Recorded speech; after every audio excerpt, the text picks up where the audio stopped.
جی ہاں ناظرین، اب نئے ایپیسوڈ منت میں جب دیکھیں گے، جب ملکہ نے اپنے پورے خاندان کے سامنے ایشوریا کے ماضی کا پردہ فاش کیا تو ایشوریا کے اندر سے مکمل طور پر ٹوٹ چکی تھی۔ وہ جانتی تھی کہ اس نے اپنی زندگی میں کچھ غلط فیصلے کیے ہیں، لیکن اسے کبھی یہ اندازہ نہیں تھا کہ ایک دن اس کی اپنی ہی بیٹی اسے سب کے سامنے بے نقاب کر دے گی۔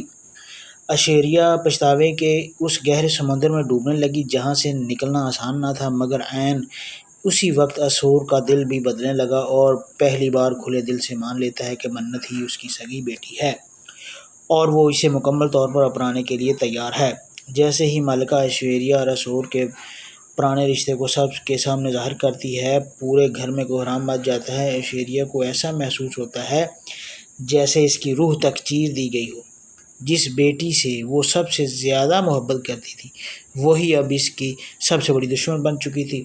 ملکہ کا یہ عمل محض ایک سچ کو سامنے لانا نہیں تھا، بلکہ ایک ایسی سازش تھی جس نے ایشوریا کی روح کو بھی زخمی کر دیا۔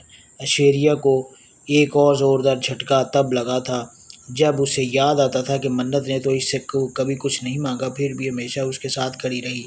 یہ احساس اتنا گہرا تھا کہ ایشوریا نے 1000 فیصلہ کر لیا کہ وہ پورے خاندان کے سامنے کھڑی ہو کر اعلان کرتی ہے کہ اب سے منت ہی اس کی بیٹی ہے، ملکہ نہیں۔ یہ سن کر گھر میں سناٹا چھا جاتا ہے۔ ملکہ غصے، شرمندگی اور حسرت سے کانپ اٹھتی ہے اور اس کی آنکھوں میں آنسو ہوتے ہیں، مگر اس میں محبت نہیں، صرف نفرت ہوتی ہے۔ وہ سب کے سامنے منت پر جھوٹے الزامات لگاتی ہے، اسے چلاک، خود غرض اور جھوٹی کہتی ہے، لیکن اب ایشوریا خاموش نہیں رہتی۔ وہ اٹھتی ہے اور سب کے سامنے ملکہ کو ایک زوردار تھپڑ مار دیتی ہے۔ وہ کہتی ہے کہ تمہارے اندر جو زہر ہے وہ اب میرے لہو میں نہیں رہ سکتا۔ منت میری بیٹی ہے اور ہمیشہ رہے گی۔ یہ بات ملکہ کو زہر کی طرح چبھتی ہے۔ وہ چیختی ہے کہ اب اس دنیا میں اس کا کوئی نہیں، حتیٰ کہ اس کی ماں بھی اس کی نہیں رہی۔ میں یہی لمحہ تھا کہ جب ملکہ کی خطرناک سازش نے جنم لیا اور اب صرف ناراض نہیں بلکہ مکمل بربادی کے راستے پر نکل چکی تھی۔ وہ قسم کھا کر کہتی ہے کہ ایشوریا، وکرانت اور منت تینوں کی زندگیاں جہنم بنا دے گی اور پھر ایک ایک کر کے ان کی خوشیاں چھیننا شروع کر دیتی ہے۔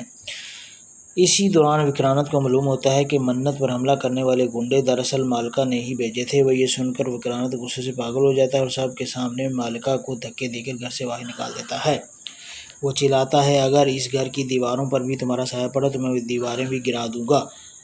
اب ایشوریا یہ سب کچھ دیکھتی ہے، مگر جی ہاں ناظرین، اب سوال یہ پیدا ہوتا ہے کیا ملکہ کا یہ نیا روپ سب کی زندگی کو تباہ کر دے گا؟ کیا ایشوریا اپنی بیٹی کی یہ دلی دل کی سب کو بتا پائے گی؟ کیا کہانی اب ایک ایسے موڑ پر آ چکی ہے جہاں سے واپسی ناممکن ہے؟ جاننے کے لیے جڑے رہیے ہمارے ساتھ، کیونکہ اس کہانی میں صرف موڑ نہیں بلکہ تباہی کی طرف بڑھ رہی ہے۔